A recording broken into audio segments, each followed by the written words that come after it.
Hello guys!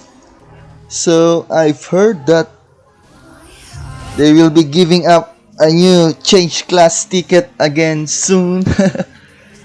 And for me, for the benefit of fun and experience, I think I'm going to change to a different class again. A class that I never main previously. And in this video, I'm going to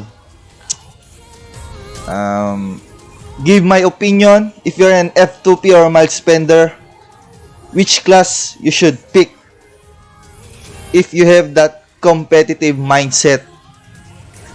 Let's say in Node War, if you want to contribute something during the war on your guild, even if you're just an F2P or mild spender like me.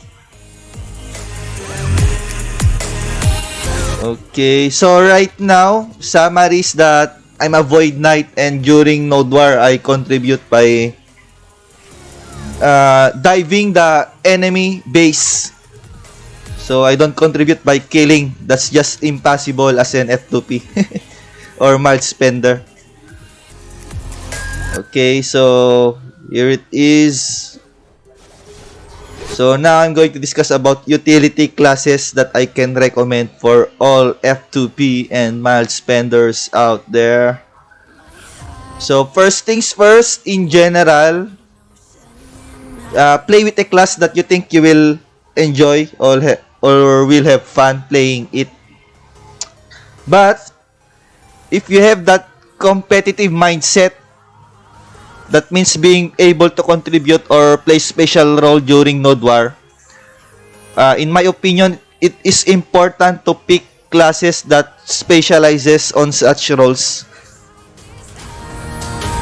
So not all classes are for me suitable for F2P or mild spenders.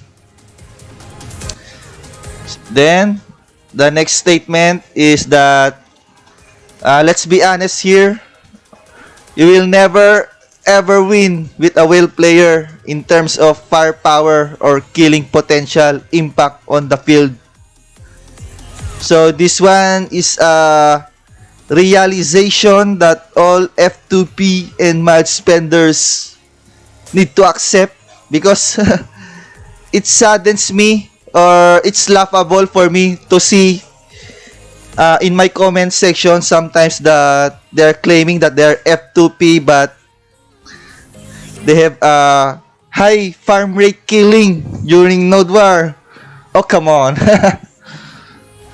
Oh, come on. So what will you do? You just stand there on the backside, then find an opportunity to last hit an enemy? Is that what you are doing? So that's one's not an efficient role to play during Node War. Okay, so in terms of firepower and killing potential, it's a play for the whales or heavy spenders. It's not a play for an F2P or mild spender. So for me, playing supporting cast roles and outplaying the enemy is also fun. So there's a different kind of fun. It's not just about killing. So winning for me is more fun, and contribute on winning is the main priority. Okay? So I only have two special roles. Actually, these two I discussed this already before in my previous videos last year, months and months ago. It's more detailed. So here's just a summary. So number one would be diver. So the pros of diving, the best pros of diving in my opinion is, of course, it damages the enemy artifact piece by piece. So it doesn't matter if you only land 1 skill, 2 skill, or 3 skill. As long as you are landing on the enemy artifact, you are damaging its, you are increasing your odds of winning. Number 2 is that you pressure the enemy base. So you forces the enemy to defend. It actually doesn't matter if you doesn't damage the artifact, as long as you keep on rushing their base, dying maybe somewhere in front of their base. It gives a presence to the enemy that they need to defend.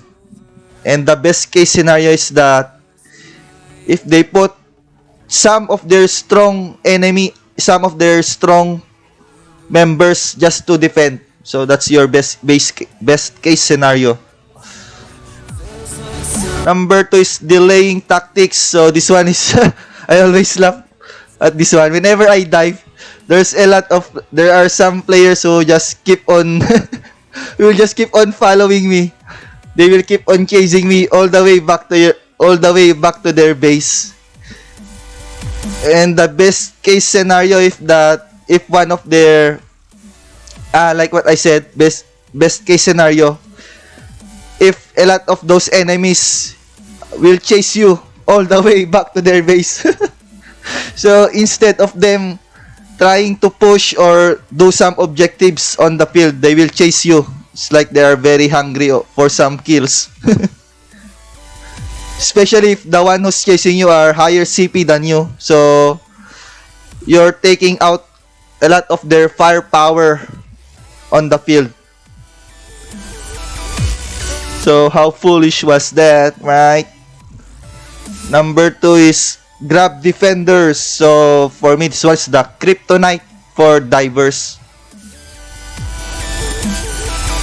So you just need to keep on grabbing whoever approaches the base, and let the guard towers hit those that you grab, or some of your allies to hit them. Because I tell you, the level 10 guard towers, they hit a lot. I mean, they hit like a truck, in layman's term. So that's why when I dive, I go all the way to the back, so that the guard towers will not reach me. So now I'm going to discuss some of the diver classes that I can recommend, as well as their pros and cons. So number 1 would be Titan. This one I've experienced before, except for the rework Titan. That one I haven't experienced yet. So the pros is that it can deal high damage output to artifacts. So once you're at their base, you can just do some fearsome tyrant, some dodge in between, then spin to win until you die. So that's how I do with my Titan before. The cons is that the rush skill animation mobility can be easily recognized. So it's easy to target a Titan that's rushing the base. First of all, the rush mobility of a Titan is a running animation on the ground. So it's easy to target a Titan or a class running on the ground. So if you're a Titan, actually your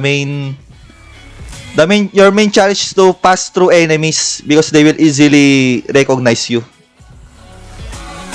So number 2 is another class that I've played as a diver before, and that's Destroyer.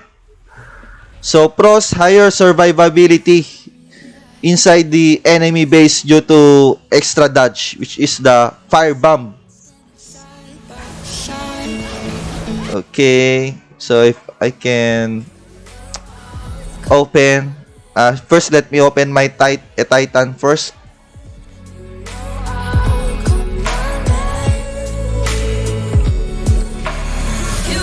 So as a Titan, this is the rush mobility of a Titan. So the good thing about this one is that they increase the animation duration. So now you can cover more distance. And during that animation, you have an option to jump to gain some invulnerability. So this one's good against grabbers. So maybe if you notice there's a lot of grabbers defending, you can jump. Something like that. Okay, that's the rush mobility of a Titan. Then you can also use this one. Yeah, I usually use this a lot. So it will cover some distance. Even Beastly Wind Slash. Especially the level 3. Usually I use this two. Then this one. As my rush mobility going to the enemy base. Then on my number 2 would be Destroyer. So the extra dodge that I'm talking about is the Firebomb. Which is this one with 4 seconds cooldown. Invincible. Making it harder for the enemy to grab you when you are inside their artifact. Okay. So that's one of the main advantages of a Destroyer, Diver, and has a high life steal. Arguably one of the classes that has a high life steal, one of the best class with a high life steal because of the slugfest. So 85 per hit, 8 hits and 2 charges. That's why Destroyer, once you're inside their base, it has a high survivability. Now the cons that the rush skill mobility animation, which is the flying skill, is pretty damn hard to control. So that's one of my main issues before. You need to be perpendicular somehow to the entrance so that it's easier for you to enter their base. So because this one can only go straight, so that means you need to be perpendicular to the enemy entrance somehow to give you a better chance of entering the very heart of their inside their base. Before I forgot, another process that the rushing skill mobility is flying. So it will be hard for them to target you while you are flying. So that's one thing that I've observed when I'm diving as a destroyer before. Okay, so number 3 would be the Void Knight, which is my current main and also the videos that I've uploaded previously when it comes to Node War, the one that I'm using. So Void Knight, arguably the fastest class to travel from friendly base to enemy base. Yeah, the mist skill, the mobility skill of Void Knights are very quick, fast and quick, with decent cooldown. So this one can cover a lot of distance and 5 seconds cooldown. And then this one, so invincible while using the skill, while moving. But the good thing is that 8 seconds and actually the animation is very fast.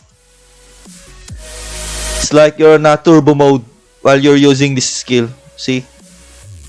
Then this one can cover a lot of distance. Okay, so that's one thing I like about Void Knight. Oops! I'm sorry, I forgot to hide. So I'm talking about the mist, this one that can cover large amount of distance, and this one. So for me, it's the fastest skill mobility right now. Besides the one that the Hashashin is using. But this one has a higher duration. So higher duration and 8 seconds cooldown. I'm not sure if this one's already reduced. 8 minus 1. That I'm not sure. Okay, but what I don't like about Void Knight is that the lifesteal is forward guard only. So in most cases, I don't use that one because I will just get disabled if I use it. So why the lifesteal is important? Because it's a sustained skill for you. Life steal skills are sustained skills for you to have higher survivability inside the enemy base. When there's a lot of enemies hitting you, at least you have skill that can sustain or helps you regain your HP. That's why like using life steal skills inside the enemy base for me is important. Okay, and my number 4 would be Hashashin.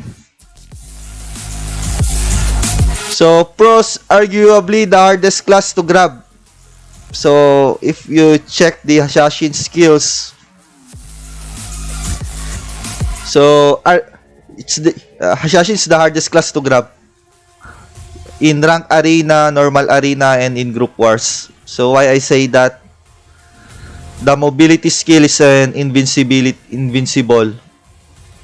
So invincible. So if you're invincible, you cannot be grabbed where you are invincible. So take note of that.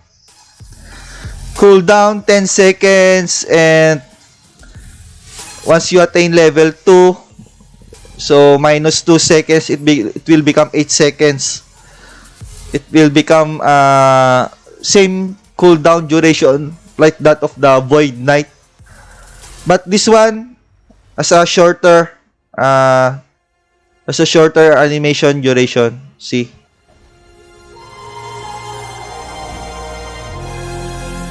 Another skill,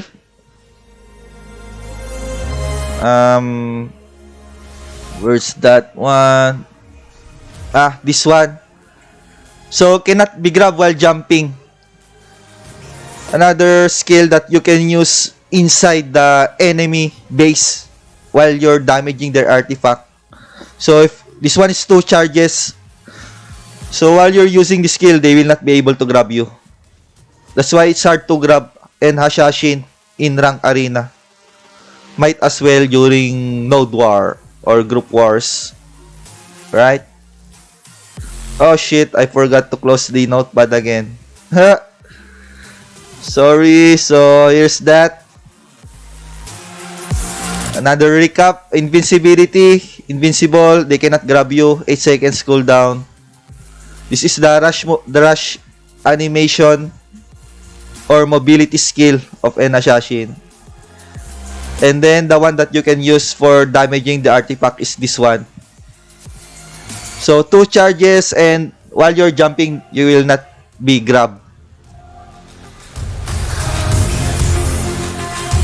And of course, I believe this is the,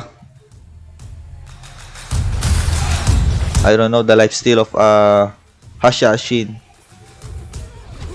I leave that to you guys to explore. If it's but basically you can just dive. Then if you cast these two, it's already a win-win situation as a diver. Then maybe cast another super armor at the end if you're still alive. So number 5, Berserker. So Berserker is one of the, I think, one of the best class to with a high DPS. So therefore you can deal high damage output to the enemy artifact if you successfully enter it. But the cons that the rush mobility animation is a bit slower compared to compared to Titan, Void Knight, and Hashashin. It's a little bit slower. And because it's running again land-based, so it's easy to target a Berserker diving the enemy base. Number 6 would be Archmage. So higher survivability inside the enemy base. So if I open a mage, mage has 2. There's also 2 invincibility skills.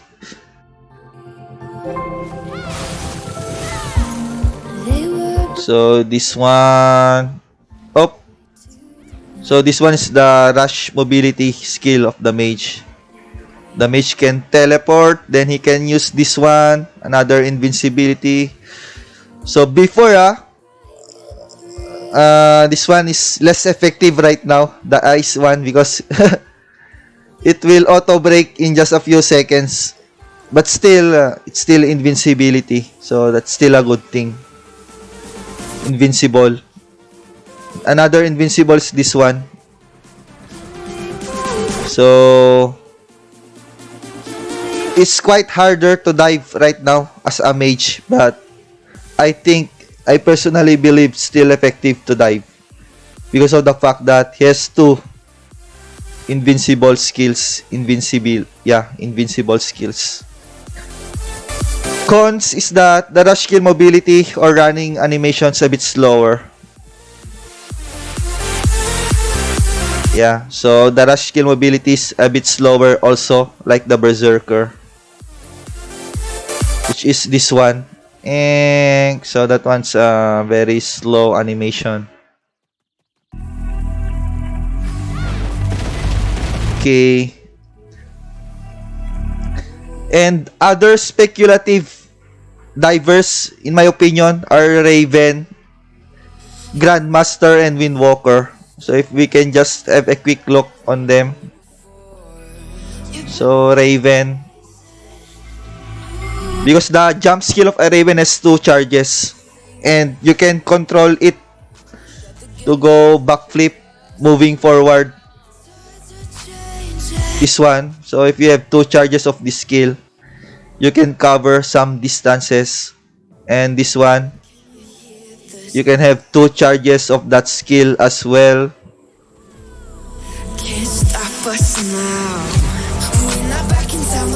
Yeah, that's why I'm speculating that a Raven can also become a good diver. Another one that I've mentioned is the Grandmaster. Can you hear the sound? So why I say this one is because the spiral cannon, the spiral cannon can cover some distance, and once you unlock it to level 2, it can become super armor. Where is that shit?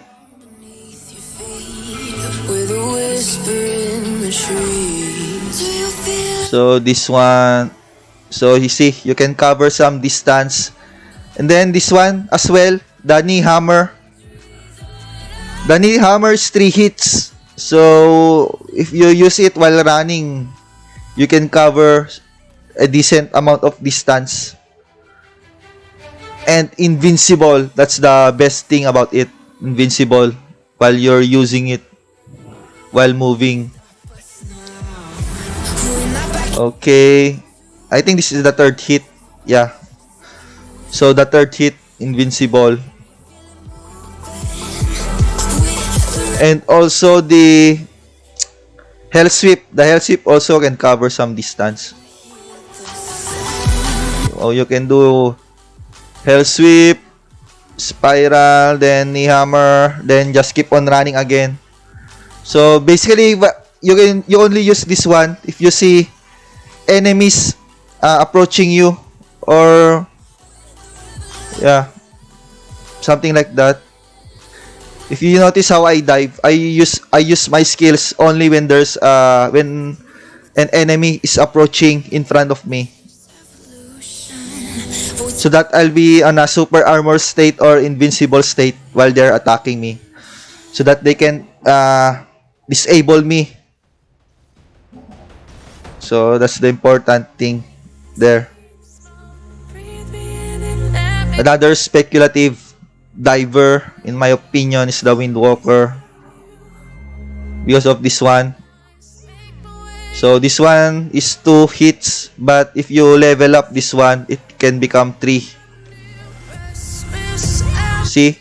So I believe a Windwalker can also become a semi-diver. Yeah, something like that. I don't know yet. So, but those are just speculations in my part. Maybe you can try it.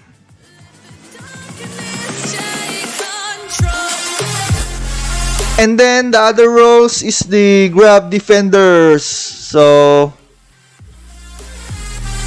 you have the Titan, the Grandmaster, Nova, Gladiator.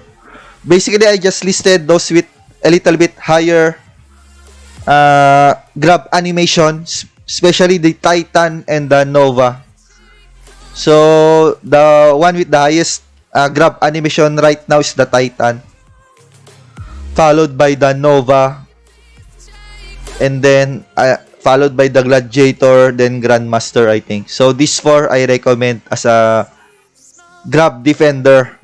So, you just grab the enemy, let the guard towers kill them, or some of your allies to kill them.